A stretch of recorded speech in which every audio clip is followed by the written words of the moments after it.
Guadalcanal, August 1942. The jungle breathes in silence. Steam rises from the damp earth as dawn crawls across the tangled canopy. Beneath the dripping leaves, Japanese infantry move like shadows, barefoot, disciplined, silent. Their bayonets glint faintly under the morning mist. They have fought men before, in China, in the Philippines, and they expect the same. Bursts of rifle fire, short, predictable, survivable.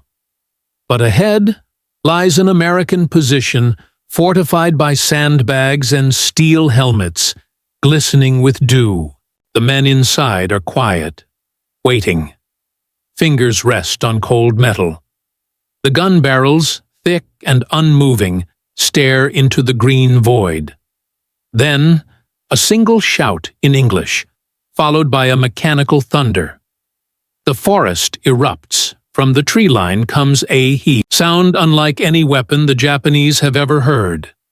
An unending roar that cuts through leaves, branches, and bone alike. The Browning M1919s spit fire without pause, chains of ammunition feeding endlessly. Men dive for cover that doesn't exist.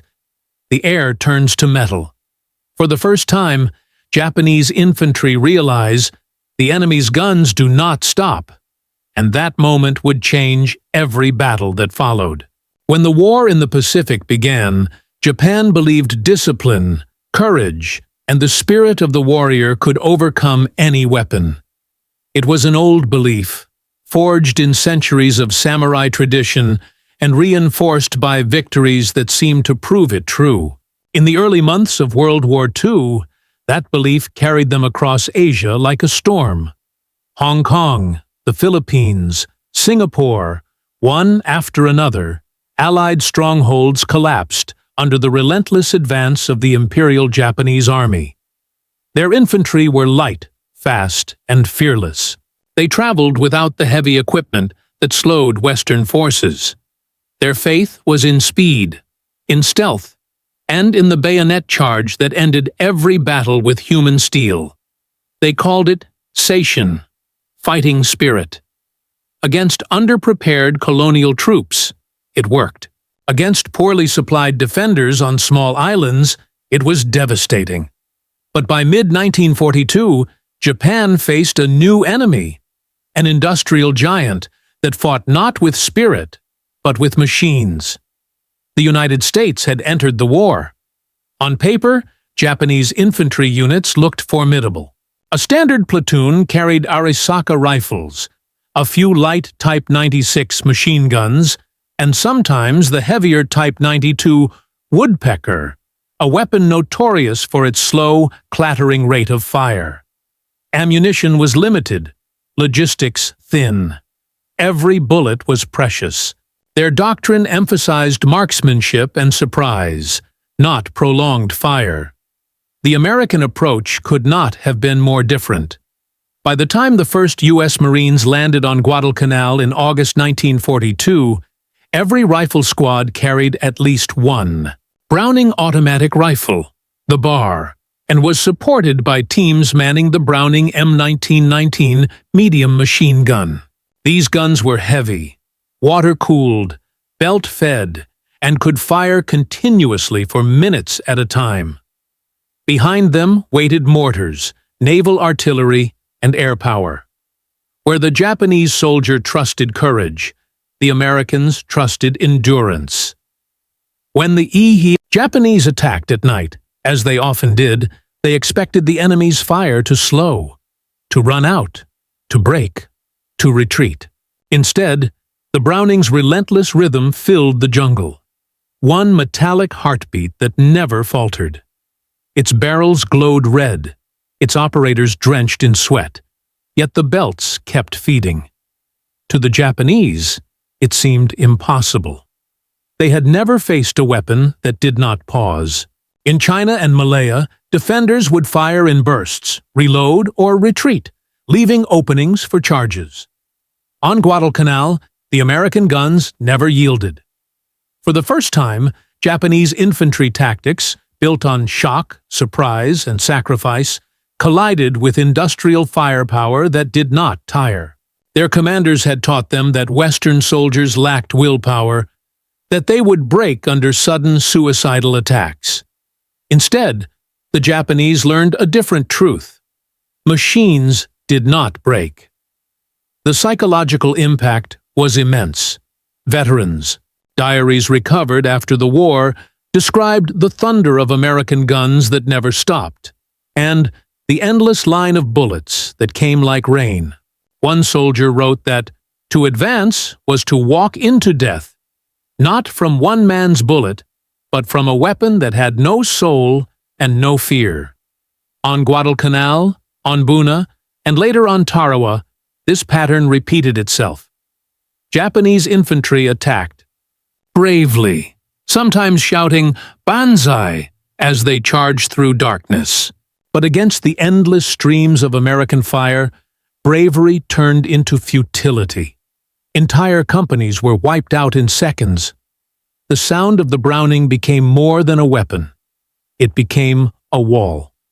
And as Japanese officers watched their men fall, before it, they began to understand that the war they had entered was not a contest of courage anymore. It was a contest of production, technology, and endurance. And Japan was already behind. This realization, subtle at first, began to spread across the Pacific battlefields. And nowhere would it become more apparent than in the months that followed, as both sides dug in, one relying on faith, the other on the endless rhythm of steel. The Pacific War was no longer a sprint of conquest. It was becoming a grinding storm of attrition, where every weapon's endurance would decide who survived the night. By early 1943, Japan's confidence had begun to erode. The empire that had stretched so quickly across the Pacific was now overextended, its supply lines bleeding through thousands of miles of ocean. Ammunition, fuel, and reinforcements moved slower than the enemy's bullets. Each battle became a test of endurance, a test Japan was never built to win. The Imperial Japanese Army had entered the war with outdated assumptions about how modern combat worked. Their officers, many trained before the mechanized age, believed that superior spirit could overcome inferior firepower.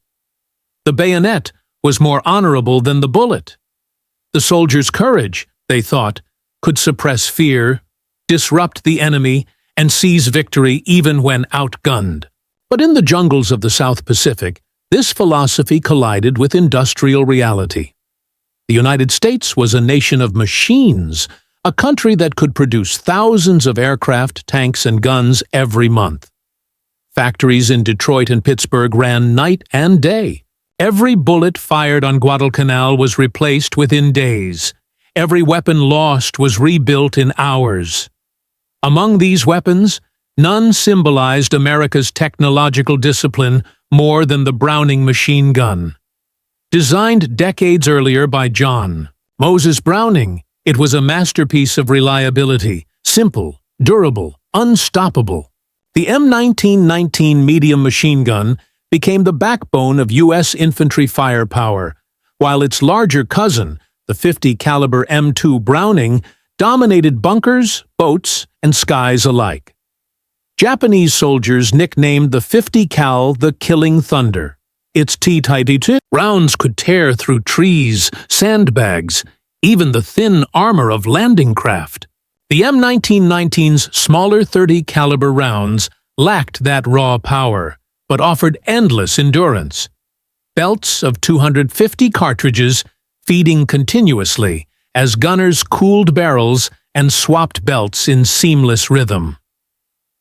To Japanese units accustomed to the light, unreliable Type 11 and Type 96 light machine guns, the difference was devastating.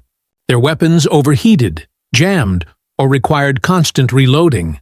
In comparison, the American guns seemed eternal. This imbalance reshaped every engagement. When Japanese scouts spotted American positions, their standard tactic was to creep close. Under darkness, fire a few grenades, and launch a sudden charge to break morale. But machine guns made proximity impossible. Any movement triggered an immediate response, a stream of bullets that cut through foliage like a scythe. The jungle offered no cover, no silence, no chance. Guadalcanal became the proving ground for this new kind of warfare. Night after night, Japanese forces attempted to overrun Henderson Field. The airstrip that symbolized American control of the island. Waves of soldiers, sometimes thousands strong, advanced through the trees. They believed that sheer numbers and courage could overwhelm a smaller, frightened enemy. Instead, the night would explode with flame. Every position was anchored by Browning guns, overlapping fields of fire, interlocked arcs sweeping the jungle. Tracers illuminated the darkness, revealing the hopeless silhouettes of men charging against invisible walls of lead. The attacks ended the same way, silence returning only after every attacker had fallen. In official reports, Japanese commanders described these encounters as unbearable storms. They noted how enemy fire did not cease, even when all targets were dead. For soldiers raised to fight man to man, it was a spiritual shock. An enemy that never looked you in the eye, never hesitated, never stopped. After Guadalcanal, Japan's infantry began to adapt. They learned to dig deeper, move slower, and hide longer. They traded open charges for camouflage and tunnels, but the psychological wound remained. The myth of invincible spirit had met the machine age, and lost. Meanwhile, in Washington and Honolulu, American planners studied the same battles with a cold, analytical eye. The results confirmed what they already believed. Sustained automatic fire, coordinated across squads and platoons, could shatter any infantry assault.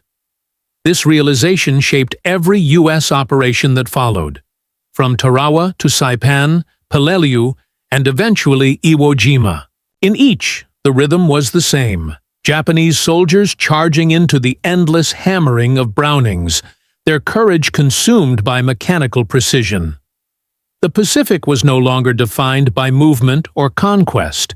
It was defined by endurance, by firepower, by the sound of guns that refused to fall silent. And, as the war escalated, those sounds would grow even louder, echoing across black volcanic sands and coral reefs, where every step forward meant another test of will against the machine. The jungle battles were only the beginning. Soon, the Pacific would become a furnace where tactics, technology, and human endurance fused into one desperate equation. Who could survive the endless roar? For the Japanese soldier, battle in the Pacific was not just combat. It was a test of the soul. He was trained to see death as an honor, to believe that charging into fire was the highest form of duty. In every attack, he carried not only his rifle and bayonet, but the weight of centuries of warrior tradition. But when that tradition met the sustained roar of the Browning, everything changed. At night, Japanese infantry would move through the underbrush, cautious, patient, whispering prayers under their breath. Then, without warning, the jungle would erupt in an endless scream of bullets. The men saw their comrades shredded before they ever saw the enemy's face. The air was filled with flying dirt, shredded leaves, and the metallic hiss of bullets slicing through rain-soaked trees. They had no answer for it. Even the bravest froze under that sound. A sound that never ceased, never faltered. Diaries recovered after the war described the terror of that noise. It was not the fear of death, one soldier wrote, but the feeling that death came from something that never tired. The machine gun stripped away the human element of war. There was no duel, no test of skill, only endurance against an inhuman rhythm. For many Japanese troops, That realization broke something deeper than morale. It broke faith in the old code that had carried them across Asia. To the Americans, the machine gun was more than a weapon. It was a strategy. By 1943, U.S. Marine and Army units had perfected what they called base of fire tactics. Every squad was built around its machine gun. The rifleman existed to protect it, to feed it, and to move with it. The gun's continuous fire allowed others to flank or dig in. It was not a single weapon. It was the heartbeat of the entire formation. The Japanese command underestimated this. In their training manuals, enemy machine guns were temporary obstacles. Suppress them with grenades or overwhelm them by speed. But the Brownings on Guadalcanal, Tarawa, and Saipan were never temporary. They formed interlocking arcs, each gun covering the other, each one sustained by logistics and discipline that seemed mechanical in itself. Every hill, every beach, every airstrip became a web of steel. When the Japanese attacked, they found themselves funneled into these arcs, invisible corridors of death where the guns could fire without pause. Even when one overheated, another would take its place, synchronized like gears in a massive engine. Marine manuals later described the technique as continuous wave fire. In practice, it meant that no second of silence ever existed for the enemy. The Japanese tried to adapt with smoke, with crawling attacks, with infiltration at night, but sound betrayed them. The Brownings did not need sight to kill. They could track movement by noise alone. Every Japanese advance ended the same way, an ocean of gunfire washing over the jungle, sweeping through darkness until the silence returned. The machine gun was more than a mechanical tool. It was psychological warfare. Its noise alone could paralyze an army. For the Americans, that sound meant safety. It was the voice of protection, of power, of control. For the Japanese, it was the sound of helplessness. Veterans who survived the Pacific often described the gunfire as a voice that never stopped screaming. At Guadalcanal, soldiers reported hearing the Brownings echo long after the battle ended. The jungle itself seemed to hum with it. Even the dead leaves on the ground carried the smell of burned metal and oil. Psychologists after the war found that sustained automatic fire induced what they called anticipatory paralysis. The brain, overwhelmed by repetitive mechanical noise and destruction, entered a state of fatalistic calm, accepting death before it arrived. Japanese commanders noticed this too late. Their soldiers, once known for unbreakable morale, began to hesitate. Night attacks grew shorter, less coordinated. The men still obeyed, but not with the same fire. Courage could not outrun the sound of industry. The balance of the Pacific War was shifting, not through one decisive battle, but through the erosion of will. And at the center of that change stood the weapon that never slept: the machine gun. The Browning M1919 was not born on the beaches of the Pacific. Its origins stretched back to the final days of the First World War, when John Moses Browning, perhaps the most brilliant weapons designer of his age, sought to create a machine gun that could withstand the mud, heat, and chaos of modern warfare. His design was simple, durable, and precise: a gas-operated system that could fire hundreds of rounds without failure. When the Second World War began, the United States had perfected this weapon through relentless industrial refinement. The M1919 could deliver sustained fire at 400-600 rounds per minute, fed by long belts of 30-06 ammunition. It required care, but it rewarded discipline. Properly handled, it could fire endlessly. A literal wall of bullets. The Japanese had no equivalent.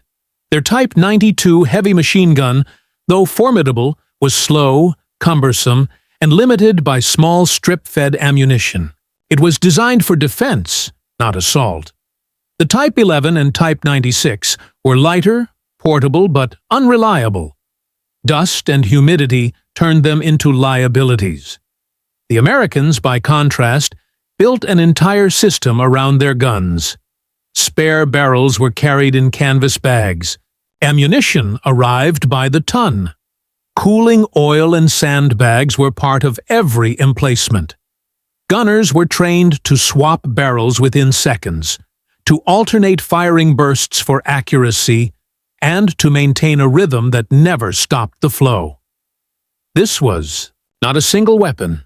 It was an ecosystem of engineering. The machine gun represented a philosophy that war could be fought by precision, not passion, by repetition, not rage. It was the triumph of function over feeling. And as the Pacific battles grew more brutal, the difference between these two philosophies, one spiritual, one mechanical, became the dividing line between survival and extinction. Leadership on both sides shaped how these weapons were used and misunderstood. In Tokyo, Imperial headquarters continued to preach the same doctrine that had guided Japan since 1937: close combat, infiltration, and decisive charges. They believed that American troops, soft from comfort, would break under relentless attack. Every Japanese officer was told that spirit could overcome firepower. But field commanders on Guadalcanal, Buna, and Tarawa were seeing a different truth. Reports from survivors described fields where fire never ceased and enemies who never tired. Yet the high command ignored these warnings. Replacing lost men was easier than replacing a belief system. The Americans, meanwhile, were adapting constantly. Officers like General Alexander Vandegrift and General Holland Smith studied each battle as an experiment. Every engagement became data. They learned how long barrels could last before melting, how to synchronize overlapping arcs of fire, how to coordinate with mortars and naval artillery to trap Japanese attacks before they even began. Discipline replaced improvisation. Every Marine squad had a clear role. Gunners were trained like craftsmen, not killers, but technicians of death. This contrast in leadership produced devastating results. Japanese soldiers, often cut off from supply and communication, fought blindly, obeying old orders that no longer matched reality. American units, by contrast, moved like clockwork, calculated, methodical, feeding their guns with endless belts while spotters adjusted fire. When Japanese officers demanded banzai charges to restore honor, their men went forward, only to meet a wall of steel that no human courage could pierce. In those moments, leadership became destiny. One side worshipped the past, the other engineered the future. There was something haunting about the machine gun's perfection. War had always carried the illusion of personal valor. One man facing another, one heart measuring itself against another. But in the Pacific, that illusion vanished.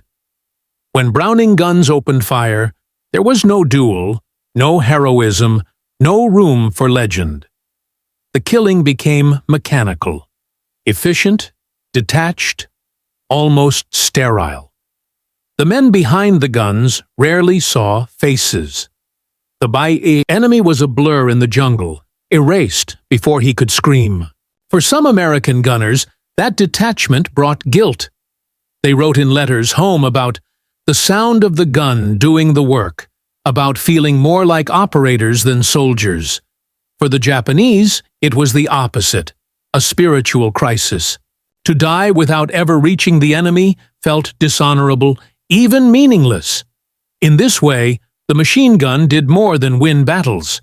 It changed the psychology of war. It marked the moment when the human element began to disappear from combat, replaced by the relentless, soulless rhythm of industry. The Pacific Front was not just a clash of nations. It was a collision between two eras, and soon that collision would reach its breaking point.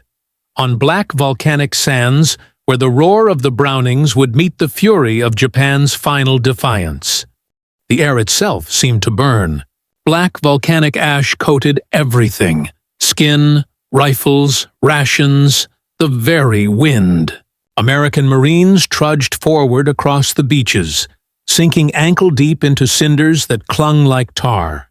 Above them, from the labyrinth of tunnels cut into Mount Suribachi, Japanese guns thundered without pause.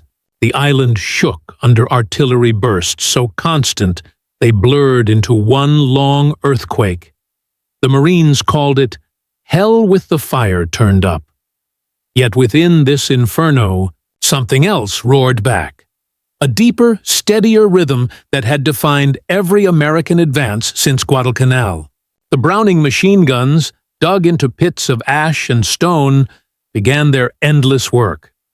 Japanese defenders had spent months preparing for this moment.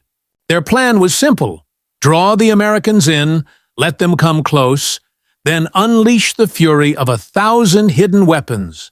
They believed that their courage, multiplied by terrain, would bleed the invaders dry. But what they faced was not courage. It was calculation. As soon as the first Japanese squads opened fire, Marine spotters signaled coordinates. In seconds, machine guns answered in overlapping streams of fire. Browning M1919s raked the slopes, while 50-caliber M2s mounted on Amtraks, and tanks scythed across ridges, their tracers cutting crimson arcs through smoke and dust. The roar never ended. It became part of the air itself. Every attempt by Japanese infantry to emerge from their tunnels ended in slaughter. They moved in groups of 10 or 20, disciplined, fearless, and were erased before they reached open ground. Some carried demolition charges, others bayonets. None made it more than a few steps. The Japanese expected pauses, breaks in firing where men reloaded or guns cooled. But the Americans rotated barrels, swapped ammunition belts, and coordinated fire teams like clockwork. One gun went silent only for another to roar. It was warfare without rhythm, or rather, warfare with the rhythm of a machine. A Marine gunner later described it simply, "They kept coming, and we kept feeding the gun." That was all there was. By the second day, the beaches were carpeted with wreckage, twisted weapons, shattered helmets, and the lifeless forms of soldiers who had charged into history's most relentless wall of fire. The smell of oil and cordite hung so thick it coated the tongue. Even the surf turned black from ash and blood. And still, the guns fired. Japanese commanders, trapped within the island's tunnel network, listened to the mechanical thunder above. They had trained their men for bravery, not for survival. Now bravery was meaningless. Orders to attack became orders to die. Some soldiers tried crawling forward under cover of smoke. Others waited until nightfall to launch counterattacks. But night no longer offered safety. American gunners had learned to fire by sound, tracing movements through the rustle of sand or the glint of a bayonet under moonlight. The Brownings fired into darkness until silence returned. When dawn came, there were no survivors left to charge again. The Marines advanced inch by inch, their machine guns leading every step. The Japanese defense, once legendary for its resilience, became a study in futility. For every gun that fired from a cave, 10 American Brownings replied. For every sniper who shot once, a dozen machine guns erased his position in seconds. By the end of the first week, the pattern was unmistakable. The island's defenders were not being outmaneuvered. They were being drowned, not by numbers, but by sound, by heat, by mechanical precision. In the words of one Japanese officer captured later, "It was not men who fought us. It was the guns. The enemy's guns were alive." The realization spread through what remained of the Japanese garrison. Spirit and training had no answer to machines that never ceased. The once proud doctrine of the Imperial Infantry, built on shock, speed, and self-sacrifice, had met the full weight of American industry. The endless roar of the machine guns marked more than just another battle. It was the sound of Japan's old way of war dying, buried under belts of brass and clouds of black volcanic dust. And yet, the struggle on Iwo Jima was far from over. Because, as the Americans moved inland, the Japanese shifted tactics, transforming from attackers to ghosts, determined to make the enemy pay for every inch of ground. As the days on Iwo Jima bled into nights, the island became a living furnace, a place where men disappeared into smoke, where sound itself seemed to have weight. The Japanese had turned every ridge, cave, and bunker into a killing ground. Yet, no matter how fiercely they fought, the same sound echoed over the Black Hills, the steady, rhythmic hammer of American machine guns. Each battle unfolded like a grim pattern. A Japanese platoon would emerge from a tunnel, their movements rehearsed with military precision. They carried rifles, bayonets, sometimes satchel charges, weapons of an older age, made for close combat. As they advanced, they shouted, "Tenno Heika Banzai!" a cry meant to shake the enemy's spirit. But the roar that answered them drowned their voices. Every Browning on the island opened up, dozens at once, synchronized by instinct and experience. Tracers stitched through the darkness, forming ribbons of fire that sliced through bodies and stone alike. The volcanic sand erupted in plumes. Men fell, others tripped over them, and the attack dissolved before it reached 10 yards. There was no drama, no heroism, no duel, just a rhythm, mechanical, relentless, inhuman. Gunners barely spoke. One man fed belts into the gun, another cooled the barrel, a third adjusted aim. They moved like machinery, precise, exhausted, efficient. Some gunners fired until their hands blistered, then wrapped their palms in bandages and kept going. They didn't think of the men they killed. They thought only of keeping the weapon alive. "The gun never sleeps," one Marine said afterward. "You just become its hands." By the third week, the Japanese defense had changed. Gone were the massed charges. Instead, they became whispers in the dark. Lone soldiers crawling between rocks, snipers waiting for a moment of weakness. But even then, the Browning remained the answer. Every suspected shadow was met with bursts of automatic fire. The guns didn't discriminate. They simply erased whatever moved. Inside the tunnels, Japanese survivors could feel the vibration through the stone, a steady heartbeat of metal and death. They wrote farewell notes by candlelight, their letters later found on the bodies. "We will attack at dawn. The enemy's guns do not rest. We will not return." When the Marines finally reached the foothills of Mount Suribachi, the defenders unleashed one final storm. Mortars rained down, machine guns from caves spat fire, and flamethrowers answered with rivers of flame. Amid the chaos, the Brownings never stopped, sweeping left to right to left, pinning every possible exit. In those final hours, the machine gun was no longer just a weapon. It was a symbol of inevitability. Every Japanese soldier who rose from the earth to fight met the same fate, consumed by the storm of fire that seemed to flow endlessly from American lines. When Mount Suribachi finally fell, and the U.S. flag rose against the gray sky, the Marines stood amid silence for the first time in weeks. Their ears rang from the echo of their own guns. Smoke curled from the barrels, hot enough to sear through gloves. Thousands of empty shell casings lay scattered around them, glinting like brass sand. What had once been a volcanic island was now a graveyard, for both armies' courage and for the myth of invincible spirit. Across the Pacific, the same story was repeating itself. On Saipan, Peleliu, and Okinawa, Japanese infantry charged through rain and mud into walls of uninterrupted fire. The weapons that never tired became the measure of American dominance. The myth of the unstoppable Japanese soldier, the man who could charge through bullets and win through faith, dissolved before the endless mechanical chorus. The Americans, too, were changed. Many came home never forgetting the sound, that harsh, rhythmic thunder that seemed to replace their own heartbeat. They had survived by trusting in machinery. By becoming extensions of it, Iwo Jima was the turning point not only for the war's course, but for the concept of warfare itself. Human bravery had reached its limit.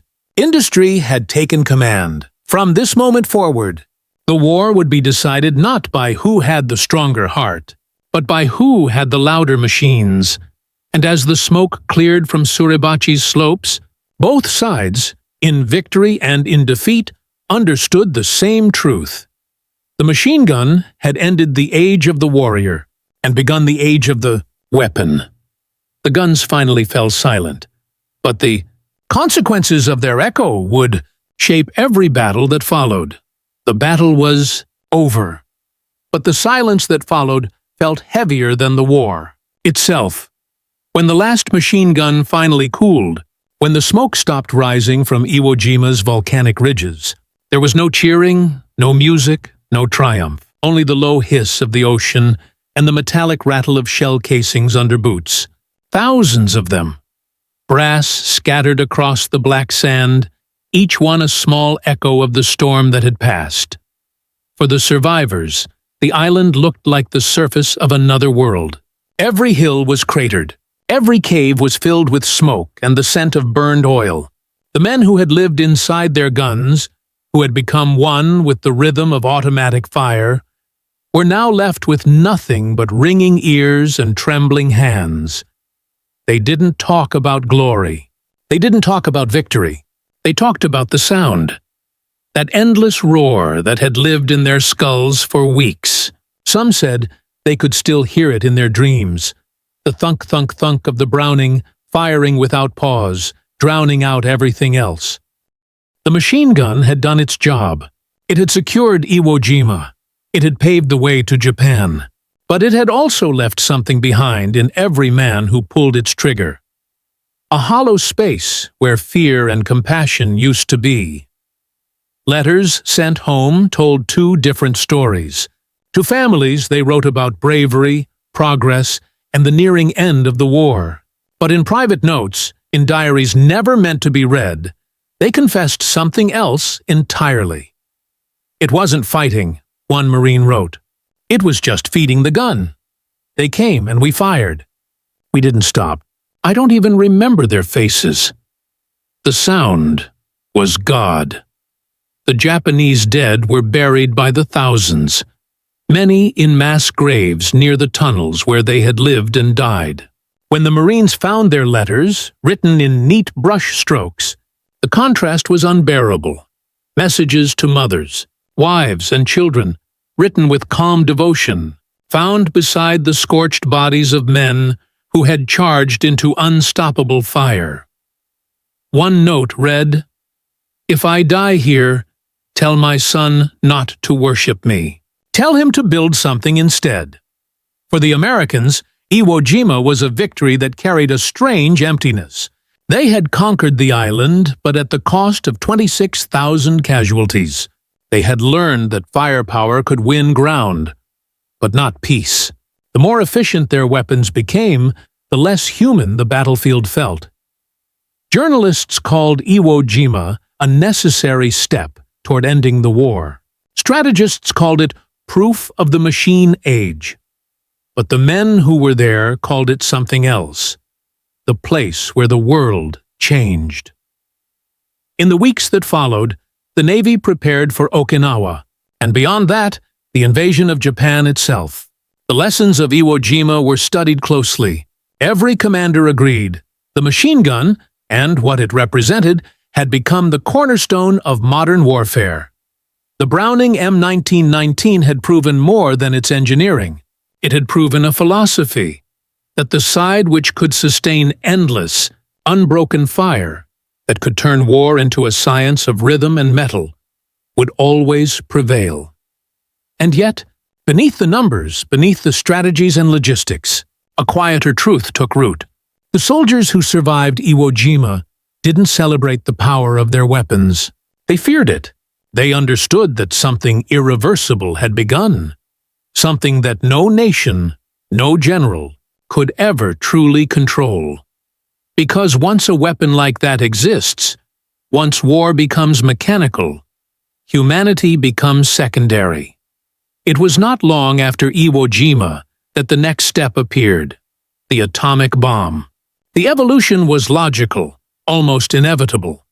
From the machine gun that erased men in seconds to the bomb that erased cities in minutes, the age of endless fire had become the age of instant annihilation. But in a strange way, it all began on islands like Iwo Jima, where the world first learned what it meant for a machine to outlast its master. And for those who lived through it, there was no going back.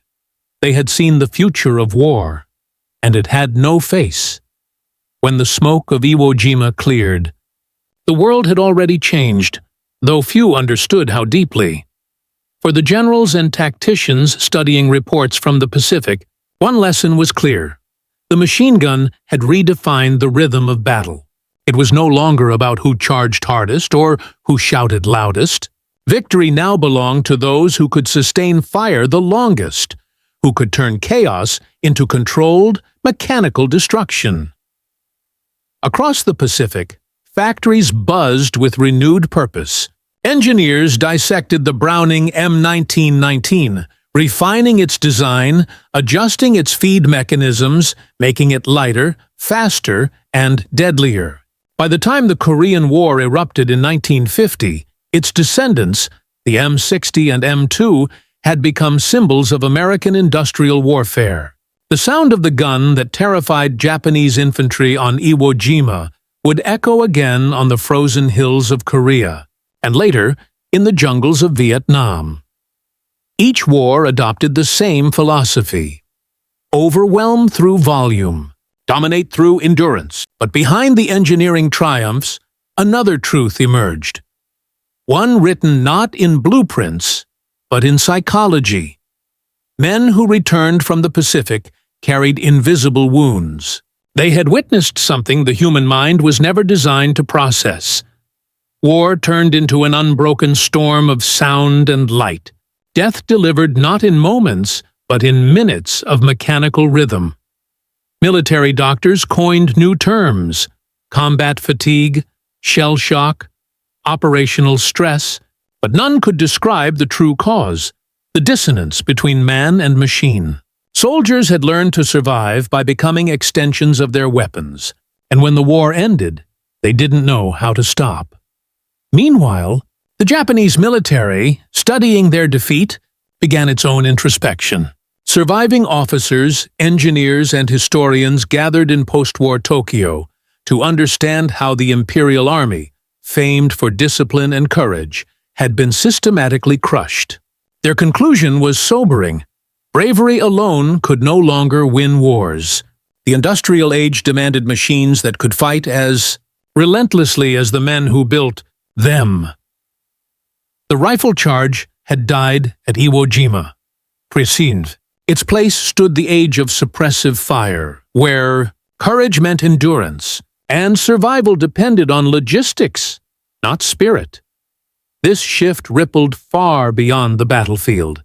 It transformed how nations thought, planned, and feared. The United States, emerging as a superpower, invested in weapons that could multiply firepower exponentially. The Soviet Union followed. Machine guns became metaphors for ideology, tools of dominance that symbolized which system could produce, maintain, and outlast the other. The Cold War that followed wasn't fought face-to-face on beaches or ridges. It was fought through the same philosophy born from that island. Endless firepower, sustained readiness, constant escalation, and yet, amid this transformation, one image continued to haunt the collective memory of those who were there. The endless roar of the guns, echoing across a lifeless ridge under sulfur skies. Photographs from Iwo Jima show Marines crouched behind their Brownings, faces blackened by smoke, hands wrapped in cloth to avoid burns from overheated barrels. The official captions call them heroes, but the truth in their eyes tells another story. The exhaustion of men who had stared too long into the mouth of their own creation. For Japan, Iwo Jima became sacred ground. After the war, memorials were erected for both sides. Japanese families visited the caves, the tunnels, the open slopes where their fathers had fought and died. Some left offerings, rice, sake, folded paper cranes. American veterans who returned years later stood in silence, staring at the same ground, unable to explain to their children what they had felt. Because how do you explain a weapon that never stops? How do you describe war when it becomes mechanical, endless, indifferent? That is what Iwo Jima taught the world. That once technology outpaces humanity, victory becomes hollow. The men who fired those machine guns didn't feel like conquerors. They felt like witnesses to something inevitable, something no one could ever reverse. By 1945, the world had entered a new era, one that began not with the mushroom cloud over Hiroshima, but with the unbroken rattle of Brownings in the Pacific. The age of endless fire had begun, and the silence that followed would never sound the same again. The war may have ended, but its echo had just begun, setting the stage for a reflection that would question not just what humanity fought for, but what it became. History remembers victories in maps, medals, and speeches, but the truth of Iwo Jima, and of the machine gun that defined it, lives in silence. It wasn't a story of heroes or villains. It was a story of evolution. The moment when mankind crossed a threshold it could never return from. When the rhythm of war stopped following the heartbeat of men and began to follow the heartbeat of machines.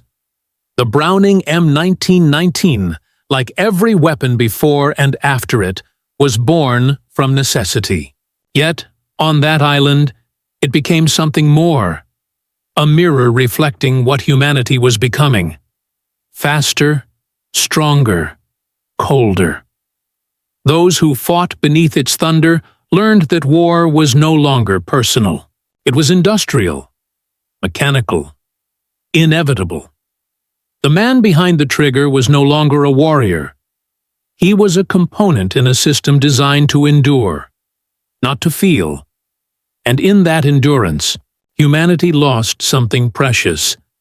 The boundary between power and conscience. The endless fire that tore through Iwo Jima didn't just shape battles. It shaped the way nations thought, the way soldiers fought, and the way the world justified destruction.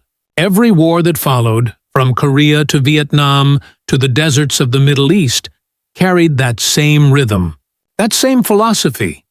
Domination through endurance. But perhaps the greatest irony is that the same technology that perfected killing also preserved peace. The fear of unstoppable fire, whether from a gun or a bomb, forced nations to step back, to calculate, to hesitate. That hesitation became the thin line between survival and extinction. So when we remember Iwo Jima, we should remember more than victory or valor. We should remember the moment humanity realized its machines could outlast its mercy. And perhaps that is the real legacy of the endless gunfire, not the sound of war, but the silence that followed it,